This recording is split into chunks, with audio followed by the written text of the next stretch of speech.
So always remember, if the king is in the line of the pawn or if the king is behind the pawn, then even if you get the opposition, that is not gonna work. So for example, if white plays this, he gets the opposition, and then after this, black plays something, white again gets the opposition, but because the king is in the side of the pawn, that's the reason we can say that this does not work. So the king should be above the pawn. If this is the pawn, the king should be above the pawn. Hello everyone, welcome to this brand new video by Heramb Chess. And in this particular video, we are going to talk about the concept of chess opposition in much more detail. However, before we do that, if you have still not enrolled for our special program on chess endgames, I want you to click the link below in the description right now and join our special program so that you can get the maximum out of this training. And only for a limited amount of time, we are doing this at a very discounted price. So click the link below right now and join the program immediately so that you can supercharge your endgame to the next level. So having said that, let's get started with this video. Let's go to the chessboard. Okay, so today we are going to understand this very interesting problem. If you understand this problem and if you try to solve this problem on your own, then you would understand the concept of opposition in a much better way. So what I advise you is just pause the video right now and try to think by yourself, how can white win this position? So pause it right now and think about it for a period of 5 to 7 minutes. Okay, I hope that you have paused the video and have tried to guess the answer of this puzzle. So this is a very classical puzzle and you cannot solve this puzzle unless you understand all the 4 concepts that I mentioned in the previous video. That is opposition, outflanking, key squares and waiting move. And if you have not watched the previous video, just click the link below in the description and you can watch the previous video where I explained all these 4 concepts in great detail. So with that, I hope that you have watched the previous video. And here, let's try to play the natural moves. Let's see if we play the natural moves, what happens. So the general way of thinking here is to advance the king forward so that he can go above the pawn, in front of the pawn, and then white can win the game. So here, let's say white plays king d2, black plays king e7, king d3, black plays king d6, white plays king d4, and black plays king c6. And now you can see that the king is in the line of the pawn. So always remember, if the king is in the line of the pawn or if the king is behind the pawn, then even if you get the opposition, that is not gonna work. So for example, if white plays this, he gets the opposition, and then after this, black plays something, white again gets the opposition, but because the king is in the side of the pawn, that's the reason we can say that this does not work. So the king should be above the pawn. If this is the pawn, the king should be above the pawn. And for that reason, the general way of thinking doesn't work here. So let's go step by step and try to understand how to think in this position. So in this particular position, all we need to do is we need to understand the key squares. But what exactly are the key squares here? So if you look at that, here we have 3 key squares. One is the b6 square, one is the a6 square, and one is the c6 square. And as we know, if our king gets to the key squares, then we win the game. Now the problem is, if we directly try to go towards the key squares with king d2, king d3, king c4, then the black king comes and it stops our king from going to the key squares. And for that reason, we have to choose the key square which is farthest from the black king. And that's the reason we have to choose the a6 square. So our king should go to the a6 square.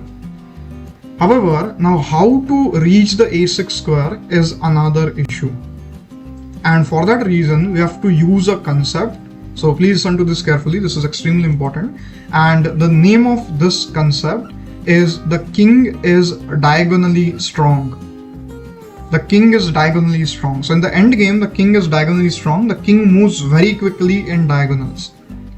And that's the reason white has to play king c2, king b3, king a4, and then he has to reach this a6 square. Amazing, correct? So white plays king c2, black plays king e7, white plays king b3, black plays king d6, white plays king a4, black plays king c6, and now you see white plays king a5, so he goes above the pawn. And now black plays the move king b7, and here white gets the opposition. He stops the white player from going to a6, the key square, but white gets the opposition. So white plays king b5, and now it is one square between the two kings, and it is black to move. So we can say black is at a loss. So black moves the king away, white plays king c6, black plays king b8, white plays king b6, and here the black player plays king a8. And now it looks like a very difficult position, because here if white plays king c7, black can play king a7, and if I play b5, black can play king a8, and b6 is a stalemate. So we should not take these things lightly, we have to be very careful. So after king a8, we can play the move king c7, but that doesn't really help. So the right move here is this astonishing move b5. And right now you might be scared to death, because you might say, but Heramb, isn't the black king getting the opposition? He can just play king b8 and get the opposition. However, this is an exception to the rule of opposition. So listen to me carefully again. If the white king is on the 6th rank and the pawn is on the 5th rank, then it doesn't matter who has the opposition. The side with the extra pawn wins.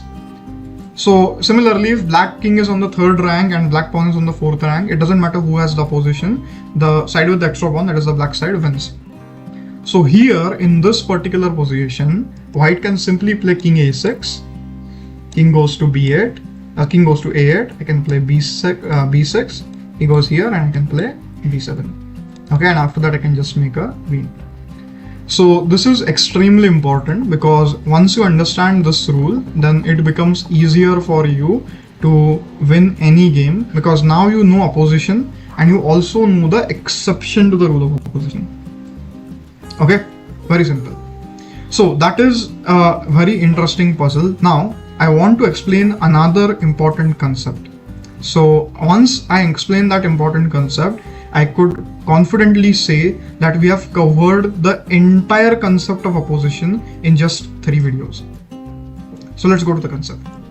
So let's go to the final concept in this chapter of opposition. And this final concept can be summarized in one mathematical expression, or I can say one mathematical equation. And it's like a mathematical equation rule, which can be called as, in the concept of opposition, check equals draw. Yes, check equals draw. So in this particular position, if I play the move f7, you see it's a check to the black king on the last rank, and for that reason it's going to be a draw.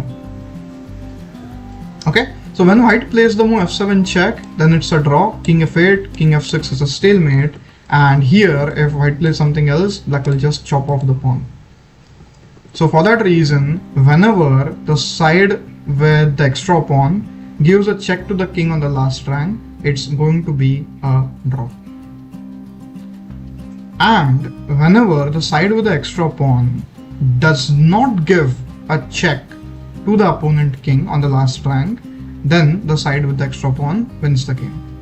Now what exactly do I mean? We'll see in the next example.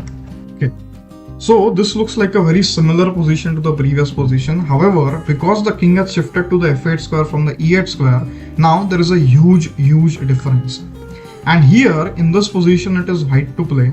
So as you can see, white will push the pawn forward, and this time there is no check to the opponent king, and that's the reason white wins the game. So a simple rule to remember: if there is a check to the opponent king, then it's a draw. If there is no check to the opponent king, then the side with the extra pawn wins.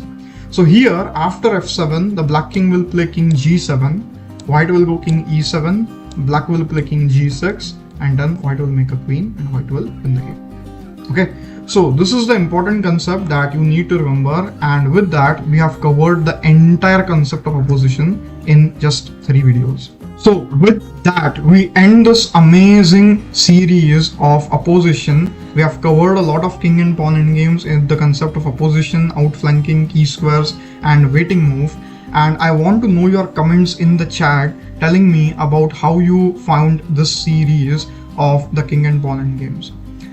Also, last but not the least, if you have still not purchased our special course on endgames, I want you to click the link below right now and purchase our special endgames course that would help you supercharge your endgames to the next level. So do it right now, and I would meet you in the next video with great content which would help you to take your chess to great heights. So thank you everyone, hope you enjoyed this video, and we'll meet you next time. Thank you, bye bye. Wait. Did you really think it is over? Well, not yet, because I have one last position to give you as a home assignment, and that is an imaginary position, but if you solve this puzzle well, you would understand the concept of opposition in great detail. So it is white to play right now, and right now you may say like, Heramb, is it like a beginner's puzzle you are giving? It's like rook mate. No, it's not a rook mate. It looks like a rook mate, but here it is white to play and win, but there is one condition, and that is you have to move the white rook only once. You can move the white rook only once. You cannot move it twice, thrice. You can only move it once, and when you move it, it should be a checkmate. And black is going to play all the good moves, so black is going to play all the best moves. You have to force the black king to get mated. So think about it, how you can do that, and in the next upcoming session, next upcoming video, I would tell you the answer of this problem. So finally, that's the end of this video, and I will meet you in the next video where I would give you amazing content. Thank you everyone. Bye bye.